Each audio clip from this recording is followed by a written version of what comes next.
সব সময় আল্লাহর কাছে এই দোয়াটা যেন আমরা করি, আল্লাহ কিয়ামতের দিন তুমি আমার হিসাব নিও না, আল্লাহ তুমি আমার বিচার বসিও না, আল্লাহ তুমি দয়া করে আমারে মাফ করে দিও। আল্লাহ যার বিচার করবেন ও জাহান্নামে যাবে, আর যার বিচার করবেন না সে জান্নাতে যাবে।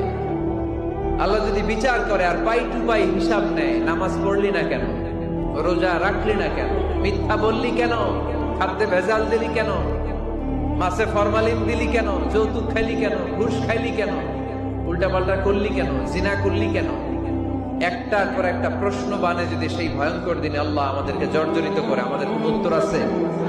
সেদিন আমাদের বাঁচার কোন উপায় আছে? তাই আমরা সবাই আল্লাহর কাছে দোয়া করবো, আল্লাহ কোনো বিচার টিচার মানি না, কোনো বিচার করতে পারবো না, দয়া করবা। কথা কয় না? কি করবে? এবার আওয়াজ করে বলেন, বিচার চান না দয়া চান?